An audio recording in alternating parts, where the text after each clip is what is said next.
A igreja onde o pastor Carter Conlon pregou esse sermão fica exatamente na Times Square, em Nova York. E como ele diz nesse trecho da pregação, ele estava com seu coração apertado, porque quando caíam as torres gêmeas, as pessoas fugiam daquela tragédia, enquanto bombeiros e oficiais corriam para dentro da tragédia.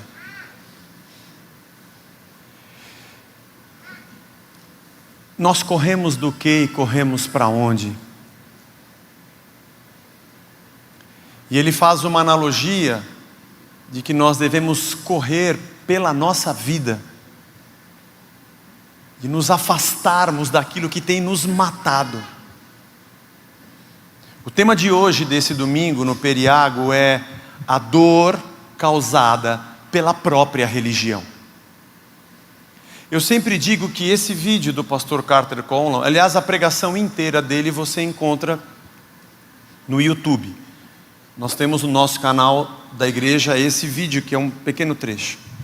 Assim, semana sim, semana não, é bom você dar uma assistida.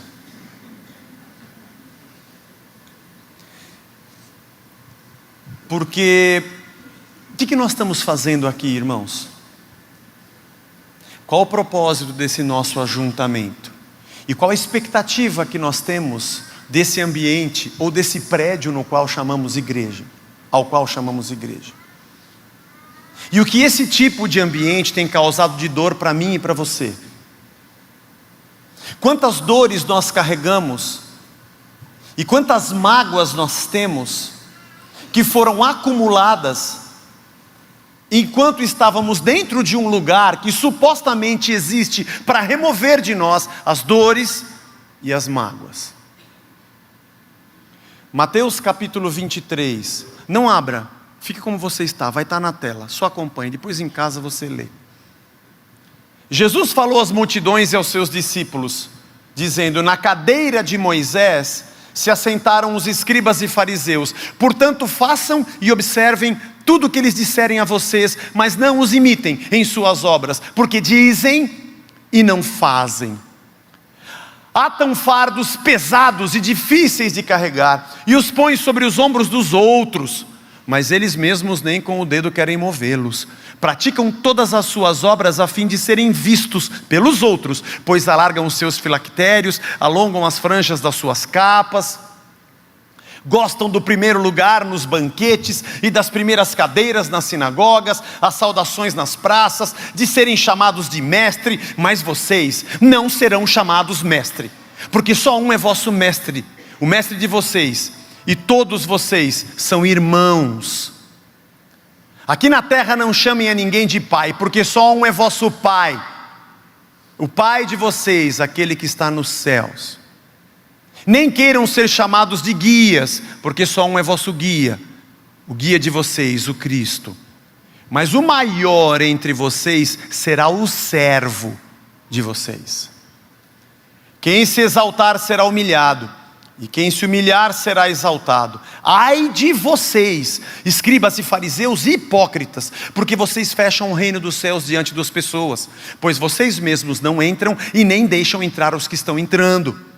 Ai de vocês, escribas e fariseus hipócritas, porque vocês devoram as casas das viúvas, e para justificar fazem longas orações, e por isso vocês sofrerão um juízo muito mais severo. Ai de vocês, escribas e fariseus hipócritas, porque vocês percorrem o mar e a terra para fazer um prosélito, e uma vez feito, tornam filho do inferno 2 vezes mais do que vocês.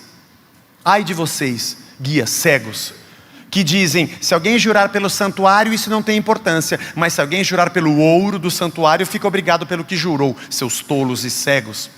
Qual é mais importante, o ouro ou o santuário que santifica o ouro? E vocês dizem: se alguém jurar pelo altar, isso não tem importância, mas se alguém jurar pela oferta que está sobre o altar, aí fica obrigado pelo que jurou. Cegos. Qual é mais importante, a oferta ou o altar que santifica a oferta? Portanto, quem jurar pelo altar, jura por ele e por tudo que está sobre ele. E quem jurar pelo santuário, jura por ele e por aquele que nele habita. E quem jurar pelo céu, jura pelo trono de Deus e por aquele que está sentado no trono. Ai de vocês, escribas e fariseus hipócritas, porque vocês dão o dízimo da hortelã, do endro, do cominho, e desprezam os preceitos mais importantes da lei, a justiça, a misericórdia, a fé. Mas vocês deveriam fazer essas coisas sem omitir aquelas, guias cegos. Vocês coam o mosquito e engolem o camelo. Ai de vocês, escribas e fariseus hipócritas, porque vocês limpam o exterior do copo e o prato, mas estes por dentro estão cheios de roubo e de glutonaria. Fariseu cego, limpa primeiro o interior do copo, para que também o seu exterior fique limpo.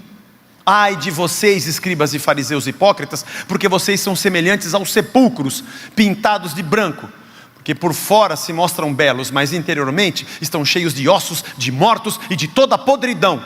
Assim também vocês por fora parecem justos aos olhos dos outros, mas por dentro estão cheios de hipocrisia e de maldade.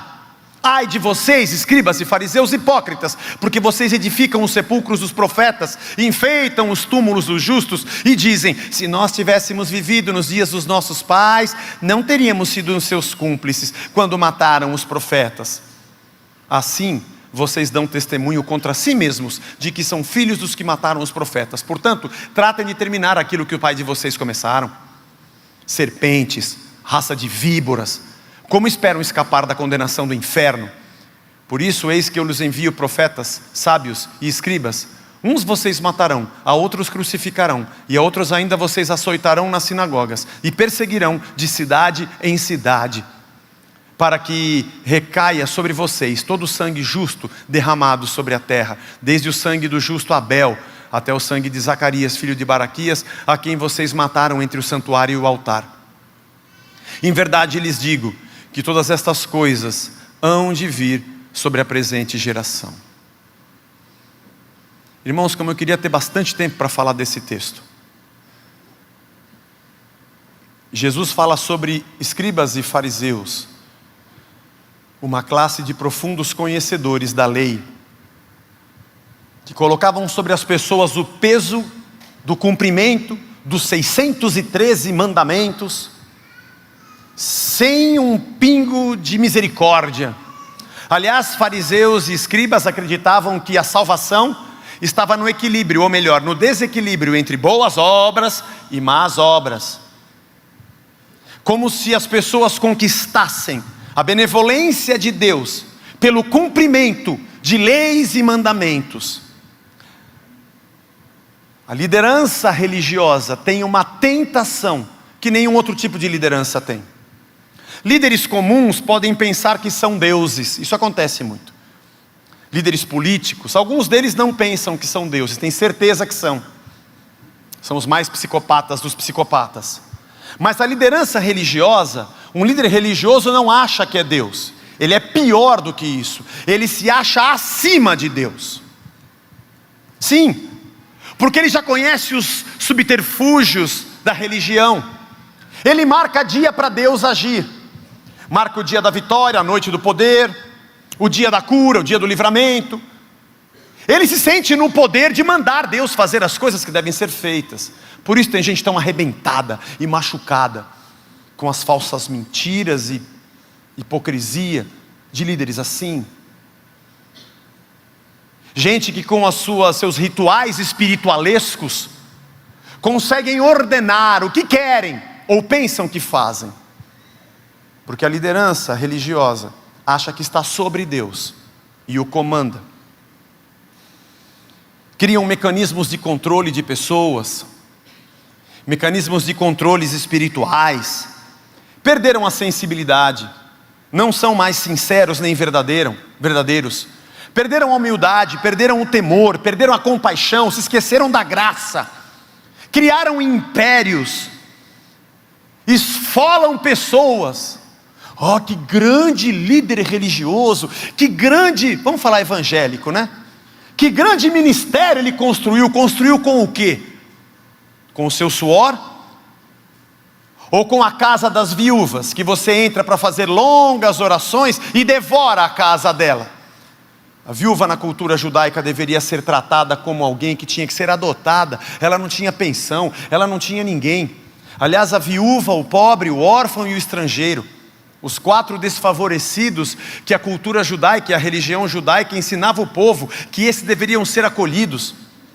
Agora você traz uma desculpa espiritual, que você vai entrar na casa dela para fazer longas orações e vai tirar do armário dela o pouco que ela tem. Raça de víboras, construiu o seu império esfolando gente pobre, gente que precisa de milagre, que precisa de livramento, que precisa de amor, que precisa de amparo, e faria qualquer coisa por isso. Força de trabalho escrava e voluntária, que a título de ministério, entre aspas, trabalha de segunda a segunda, abandona a sua família, nunca mais foi no aniversário do sobrinho, religioso fanático, está trabalhando para que alguém construa o seu império. Guias, cegos, o mundo não mudou, essa classe não mudou. Na cadeira de Moisés, a cadeira de Moisés era uma cadeira que existia na sinagoga, e o principal escriba, ou o mais famoso da região, ou da aldeia, da cidade, tinha lugar naquela cátedra. Era o mais importante que ali se sentava. Eles amam esses lugares, amam as primeiras filas na sinagoga, amam ser reconhecidos pelos homens, ser chamados de mestre, meu pai, meu guia. Naquela época Jesus já dizia: não foi Ele que morreu na cruz por você, não foram eles que derramaram sangue por você, não são eles que noite e dia têm a mente em você, eles dormem como se você não existisse, insensíveis, sentados em cima do seu império. Jesus viu essa dor na sua jornada sobre a terra. Ele sentiu como tem gente sendo engolida por sistemas religiosos que devoram a casa das viúvas, colocam fardos pesados sobre as pessoas e não querem nem com um dedo removê-los. O que pode, o que não pode, o que tem que ir, e tem que ir, e tem que ir, e tem que ir, e tem que ir.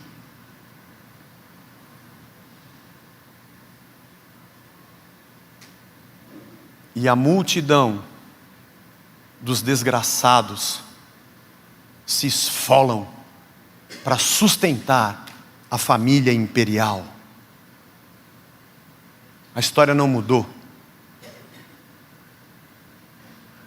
A partir disso, Jesus libera essa rajada de metralhadora, porque o Cristo saiu da sua glória. Ele criou tudo que existe no céu e na terra. Ele colocou as árvores, os animais, o céu, a água, o sol e a lua e as estrelas. Criou o homem, soprou sobre ele, deu o seu fôlego de vida. E quando esse homem peca para a morte, Cristo vem e toma o seu lugar, entra na sua pele, vai para a cruz, leva o pecado da humanidade, carrega sobre si a nossa iniquidade, para chegar aqui e encontrar um bando de vagabundos sem vergonha, que se colocam acima de Deus, que espizinham pessoas, fazem longas orações, mestres, pais, guias.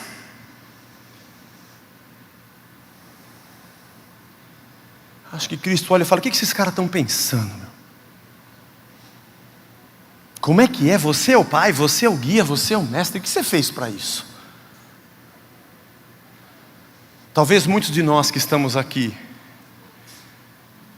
passamos por dores, porque caímos nas mãos de víboras. Bom, a Casa da Rocha é uma igreja que muitos que vieram para cá, vieram emergente ou afogados num sistema assim. São controladores, são avarentos, e tem uma mistura bombástica, insegurança com vaidade. Porque pessoas inseguras que dependem de um séquito, que dependem de aplausos, são vaidosos e adoram formar os seus bobos na corte. Aliás, música do Resgate que saiu hoje. Todo psicopata tem bobo na corte. E lá estamos nós, dizendo Ave César, fazendo culto ao imperador. Por isso Jesus profere 7 ais. Ai de vocês que fecham o reino, vocês não entram e não deixam ninguém entrar. Não é com sacrifício humano. Meu querido, você está na glória, porque Cristo morreu por nós. Você não depende de mim, nem da minha oração. Eu não sou ninguém, eu sou como você, pecador como você, dependente das mesmas coisas, pagando os mesmos impostos, tomando injeção quando fica doente. Eu não gosto de injeção, você sabe, então eu tomo só o antibiótico, mas se precisar, eles me amarram e dão a injeção e tudo bem. Meu pneu do carro também fura, sabe? Não posso vender para você uma falsa impressão de que o semideus que está aqui em cima tem um poder para dar a você. O Espírito Santo de Deus já habita dentro de você. Você não precisa do meu poder e do poder de homem algum. Vocês devoram as casas das viúvas. Vocês se apoderam e se apropriam do que não é de vocês. Se alguém jurar pelo altar, tudo bem, pelo templo, tudo bem, mas pelo ouro e pela oferta, não. Ávidos por dinheiro, vai gostar de dinheiro assim lá no quinto dos infernos.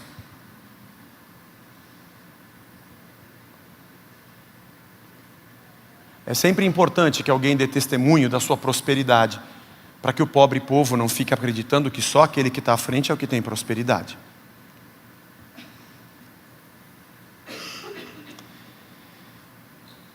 Prosélitos, novos convertidos, Jesus já denunciava isso.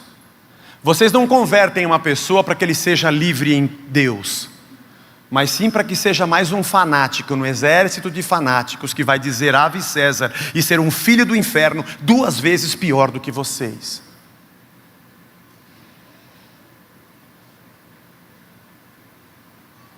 Vocês dão o dízimo do endro e do cominho, cumprem a lei nas coisas pequenas, nas ervas. Trouxe uma folhinha do meu cominho que saiu lá no meu vasinho, é minha parte. Mas misericórdia, compaixão, generosidade vocês não têm. Aliás, o copo de vocês e o prato está limpo por fora, mas dentro tem imundícia, porque dentro a comida que está lá, você comprou com a tua corrupção. Dentro do teu prato tem o sangue e o suor de gente pobre, de quem você arrancou a grana.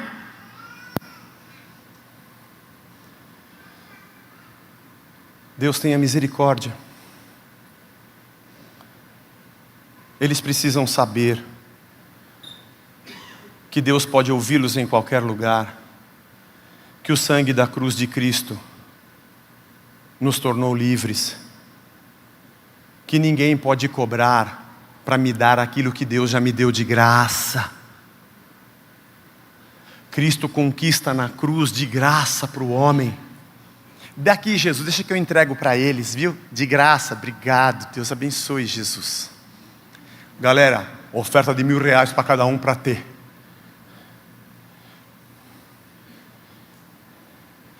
Misericórdia. Deus tem misericórdia do nosso povo. Para saber que a palavra de Cristo, o Espírito que habita nele já é suficiente. Que não dependem de homens. Deus tenha misericórdia da nossa gente. Que são massa de manobra para uma agenda política imperialista. Deus tenha misericórdia do nosso povo. São sepulcros caiados, túmulos que por fora são bem pintados e ornamentados e por dentro tem um corpo morto. raça de víboras que perseguem profetas, e basta você levantar um dedo contra isso para ser fuzilado. Desde Abel até Zacarias. Está lá em 2 Crônicas a sua morte. Filho de um sacerdote, foi denunciar o pecado e foi morto pelo rei e pela nação. É que para os judeus, 2 Crônicas é o último livro do Antigo Testamento. Então ele quis dizer de Abel a Zacarias como se fosse do primeiro ao último. Vocês sempre estão perseguindo e acabando com profetas. Talvez, irmão,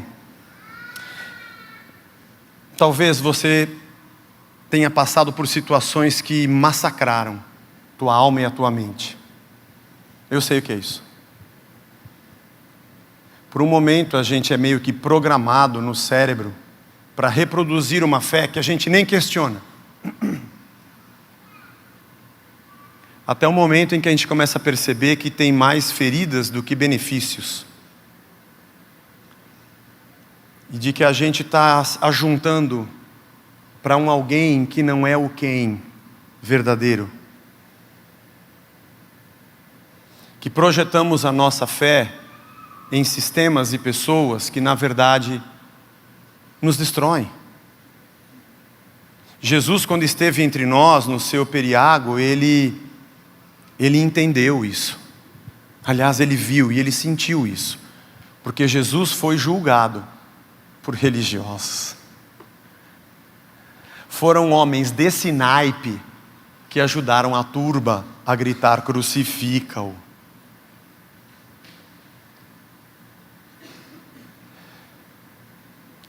Mas nós temos uma chance, irmãos. Nós temos uma chance de sermos igreja. Pode ser que muitos aqui estejam machucados, cansados, como Jesus em Mateus 9,35 nos conta a palavra de que olhou para a multidão exausta, aflita, cansada, como ovelhas que não têm pastor, e disse para os discípulos: peçam ao Pai mais trabalhadores para a seara. Gente que entenda o que esse povo sofre. Que se multiplique essa gente, que cuidem desse povo. Não precisamos de poceiros, não precisamos de atravessadores, esse tipo de pais, mestres e guias. Não, precisamos de Cristo. Peçam ao Pai, gente comum. Inexplicavelmente, num momento da nossa vida, eu e você dissemos assim: nunca mais eu piso numa igreja. Igreja é tudo igual. Pior é que é verdade, irmão. Porque igrejas são as pessoas e nós somos assim. Basta você ter um pouquinho mais que você se torne insensível com aquele que sofre. Porque a gente já está tão habituado com quem pede alguma coisa no farol que é só uma coisa que está ali e não uma pessoa. Eu não sei o tipo de gratidão que você tem no coração por isso aqui. Não estou dizendo por mim, estou dizendo por isso aqui. A gente tem uma chance de, mesmo pecadores, porque somos, e ainda que a gente venha a falhar, porque a gente vai, mesmo que a gente tropece, porque nós vamos tropeçar, sermos gente que cumpre o que está nas Escrituras. De graça eu recebo, de graça eu dou. Eu amo a Deus e ao próximo como se fosse a mim mesmo. Eu vejo quem tem alguma carga e reparto com ele. Porque Cristo levou a minha e me deu o seu jugo suave e leve. Dá para levar um pouco do seu, porque ele me aliviou. Considero o outro superior a mim mesmo, como diz Paulo. Nos sujeitamos uns aos outros no temor do Senhor. Somos uma resposta de Deus a alguém que chora. Levamos as cargas uns dos outros. Tipo gente boba, que anda mais uma milha, se pedirem para andar, anda duas. Se pedirem a capa emprestada, entrega de uma vez. E se tomar um tapa de um lado, já vira o outro para tomar o segundo. Tipo gente assim. Gente que não tem interesse nas suas próprias coisas. Gente que não bota preço no que faz, porque de graça recebeu e de graça dá. Gente que quando faz alguma coisa, não pede nada em troca. Porque aquilo que a mão direita faz, a esquerda nem sabe. Ninguém precisa saber. Eu faço porque eu amo. Aliás, gente que se envolve no ministério, não porque está procurando uma igreja que me entenda. Alguém que está entendendo o que é ser igreja. Porque se você procura um lugar que seja bom para você, talvez aqui não seja o melhor lugar. E olha, tem muitas igrejas em São Paulo. Se digitar igreja evangélica no Google, uau! Mas se você quiser entender que tipo de igreja eu devo ser para ser bom para o meu próximo, beleza, cai para dentro que é nós. Nosso egoísmo, nosso egocentrismo está nos matando. A gente tem a chance de chegar aqui e sentar no domingo, e antes do Vagnão, alguém aqui vier orar e dizer, ore pelo seu irmão, você não conseguir ficar sentado sem perguntar o nome de quem está do teu lado, porque afinal de contas ele é seu irmão, é o mesmo pai. De você dizer, Senhor, a ferida que eu carrego, que me machucou, eu não vou levar para frente. Quando eu entrei na faculdade, cortaram o meu cabelo, eles pediam para a gente coçar o ouvido com um pincel atômico. E não cortaram o cabelo da gente direitinho, era tudo torto.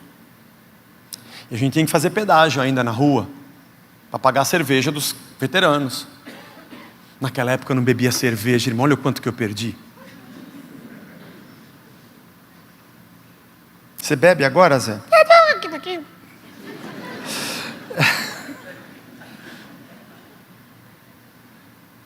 Tem muita gente assistindo agora, Zé, que eles vão pensar, beleza, já não assiste mais, vai para outro lugar. Já não estava aqui mesmo. Mas, aí depois nos anos seguintes, eu queria revidar, né, irmão? Eu já tinha aquela tesourinha que era dobradinha assim, sem ponta, que é para não machucar, tadinho, só para cortar. Até que um dia, proibiram na faculdade, tudo aquilo tudo. Mas eu fiquei bravo, porque eu queria descontar. Eu consegui fazer por 3 anos. Eu sofri um só, mas eu mandei ver 3. Porque amor e compaixão, para a gente esquecer é rápido. Mas o ódio a gente mantém por muito tempo e nunca está satisfeito. A gente quer sempre fazer o mal e nunca está satisfeito. Igreja é um lugar que não é um lugar. Igreja é a união daqueles que são discípulos de Cristo e entenderam que precisam morrer, negaram a si mesmos, tomaram a sua cruz e começaram a segui-lo. Que estão prontos para ser servos uns dos outros. E nossas qualificações e dons de Deus servem para alguém e não para mim. Que não estamos num pedestal, mas estamos no chão da fábrica. E ao invés de ferirmos pessoas com a ferida que nos feriu, nossas feridas e cicatrizes são o motivo pelo qual a gente vai ser cura para os outros. E fazermos desse ambiente um ambiente de dádiva. Aliás, aqui você tem uma grande oportunidade de amar. Porque você não é obrigado a vir, você não é obrigado a ser membro, você não é obrigado a dar 10%, não é obrigado a dízimo, não tem dia para dar, não é obrigado a frequentar, nem obrigado a fazer parte de um grupo qualquer para ser habilitado para ser alguma coisa. Aqui você não precisa fazer nada, irmão. Esse aqui é um lugar excelente para os egoístas. A Casa da Rocha é o melhor lugar que tem para você usufruir dos outros sem que você doe nada. Afinal de contas, quem inventou isso foi Cristo, que ao invés de nos pagar, Ele foi na frente e pagou no nosso lugar.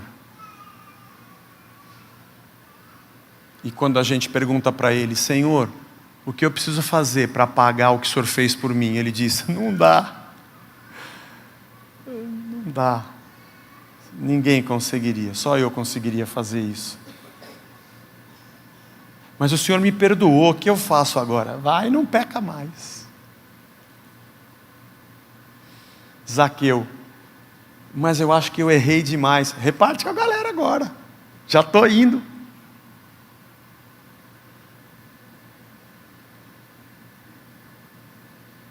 E agora, Senhor? Teu Espírito habita em mim, e eu tenho a alegria de ter o Senhor como meu Deus. E o Senhor me encheu da tua presença, o Senhor me deu capacidade, o Senhor me deu trabalho, o Senhor me deu saúde. Bom, você pode ser luz e sal, e aquilo que você recebeu, você fazer pelo outro. Eu espero que esse nosso ajuntamento, não depende de mim, depende de você, seja um lugar agradável. E alguém que entre aqui, apesar de ser um pouco quente, o banheiro, eu sei que não está tão legal, eu entro só no masculino. O pessoal erra muito o alvo.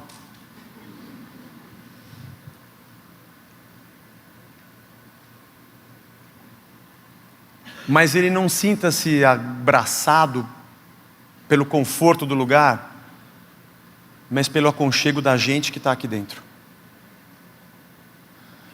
Se você tem essas feridas que eu disse aqui, por já ter estado debaixo de opressores dessa forma, só quem passou por isso sabe. Quem está dentro do sistema vai dizer que nós somos todos hereges, e que os santos do pau oco continuam sendo milagrosos. Beleza, fica aí, Deus te abençoe. Mas se você já foi machucado por isso, você tem 3 opções. Nunca mais queira nada que tenha o nome de Deus, 1. Opção 2, fica sempre ressabiado, porque sempre alguém aqui vai querer tirar vantagem de mim, pode ser. Ou opção 3, é quando esse estágio passa e você fala, não, a igreja somos todos nós. E ela é o que eu sou. Então eu preciso mudar, para que a igreja de Cristo seja uma bênção para quem pisar aqui dentro. E já que nós estamos numa ceia, diante da mesa do Cordeiro, pegando o pão, meu Senhor, que é o sacrifício dele, e o cálice, que é o sangue dele, isso me constranja a não querer ajuntar mais para mim. Se o meu Senhor, o meu Pai, o meu guia, o meu mestre veio e se entregou, eu preciso fazer o mesmo. Que nós possamos ser a igreja que todos nós esperamos receber. E que nesse periago de Cristo, que viu a dor, possa olhar para a gente, e quando ele disse para os discípulos, peçam ao Pai mais trabalhadores para cuidar dessa gente, ele possa nos incluir na resposta dessa oração. Tem uma galera lá de São Paulo que falaram, estamos aqui, presente, estamos aí, conta com a gente que a gente quer fazer isso aqui. Que legal, então, que bom. Nós queremos ser uma resposta para nós, uns para os outros, e para quem está além dessas 4 paredes. E que Deus nos abençoe. Deus te abençoe a curar as suas feridas. Deus te abençoe a superar isso. Mas eu disse aqui na reunião das 9, que uma das coisas excelentes do passado é que ele já passou. Como disse o mestre Ogway, é um filme evangélico chamado Kung Fu Panda. Ele disse que o futuro é uma coisa que não veio ainda, a gente não sabe, né? E o passado não existe mais, porque ele já foi. O que temos é o agora, que é uma dádiva, por isso que se chama presente. É que se você continuar olhando para o passado e tornando esse passado sempre presente, você vai sempre sofrer o que não precisa mais sofrer. Calma, acabou, passou, já foi. Tudo bem? Legal. Calma, demônio da Tasmânia. Calma, já foi. Não, eu quero dar murro. Não, sem murro.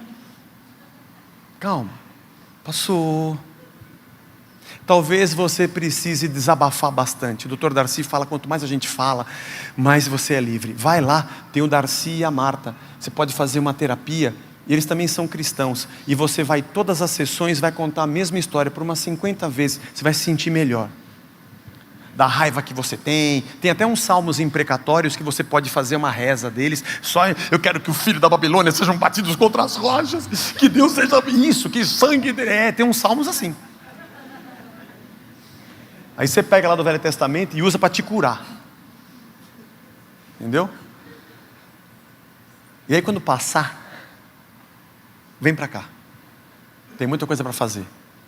Arregaça as mangas. E o mais engraçado é que a gente é um bando de machucado e que agora, a essa hora aqui, está tendo um jogo agora, não está? Quem está jogando agora de manhã? Não, tá, porque está no meu cartola. Eu escalei algum jogador do... Não, tá sim, irmão. Tem jogo agora às 11. É do Grêmio? Bom, whatever. Não vai olhar agora que você está no culto, hein? Eu posso, você não. Ó a opressão. Mas você podia estar fazendo outra coisa. Mas a gente está cansado de igreja. E sabe onde a gente está no domingo? Estamos aqui na igreja. Olha nós aqui outra vez. Bom, já que nós estamos aqui, vamos para frente. Arregace as mangas. Deus te cure. Deus te abençoe. Deus te limpe. Deus limpe a tua memória. Enche o teu coração de paz e alegria da presença do Espírito. Reative o dom que está dentro de você e o prazer de servi-lo e a alegria de fazer por amor. E faça muito, e ame, e reparta. E nunca se arrependa pelo que Deus te deu de graça. Distribua. E que a gente tenha a dignidade, ainda que muito pequena, de termos a honraria de sermos chamados igreja, corpo de Cristo.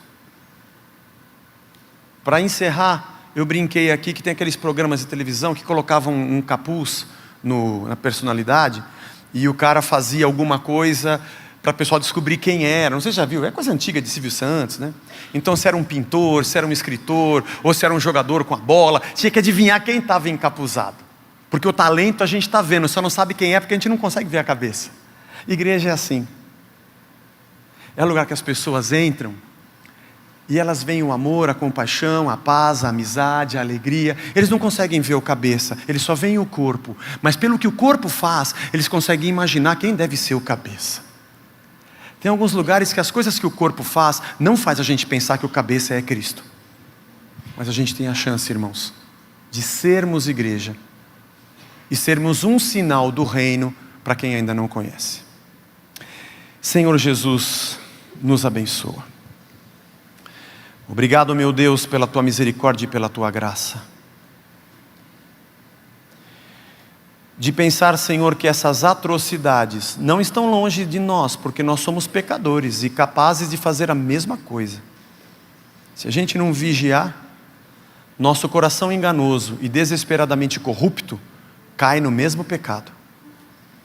Precisamos todos os dias nos lembrarmos da tua obra na cruz e do que o Senhor fez por nós. Precisamos, Senhor, todo dia cairmos de joelho para dizermos: tem misericórdia de nós, porque somos pecadores, Senhor. E a nossa vida, cada um de nós aqui, na posição que temos no trabalho, na nossa profissão, não importa. Se somos líderes de muitos no nosso emprego, ou líderes de poucos, ou nem somos líderes, mas aonde a gente estiver, somos luz e sal, somos gente que serve. Nos ajuda, Senhor, porque a gente já passou por essa dor. O Senhor conhece a nossa dor, porque o Senhor passou por ela. A dor da religião, a dor da perseguição, a dor da obrigação, a dor da hipocrisia utilizada como poder sobre a nossa cabeça, das manobras, das indulgências, dos pagamentos e sacrifícios. O Senhor nos deu de graça na cruz. Nos ajuda a reproduzir isso como tua igreja. E aquilo que o Senhor nos deu de graça, possamos de graça doar. E sermos um ambiente agradável para nós mesmos, para o crescimento dos nossos filhos. E para quem mais chegar dentro dessa casa, tenha pão na mesa, tenha plantas na varanda, tenha amizade e um bolo de fubá, tenha um café. Tem gente que olha no olho, gente que reconhece o seu pecado, que precisa todo dia pedir perdão, que busca a transformação e esmurra o próprio corpo, e diz: miserável homem que sou, eu não queria ser assim. E quando se depara com o próximo, ama a Deus acima de todas as coisas e o próximo como a si mesmo. Nos ajuda a sermos a tua igreja. E agora, Senhor, diante do pão e do cálice, nesse momento aqui que a gente está, possamos olhar para o sacrifício de Cristo, que não nos custou nada, e sermos constrangidos a sermos servos do teu reino, debaixo da tua missão, e uns para os outros sermos um ambiente de amor e paz, em nome de Jesus, amém, amém. Deus nos abençoe.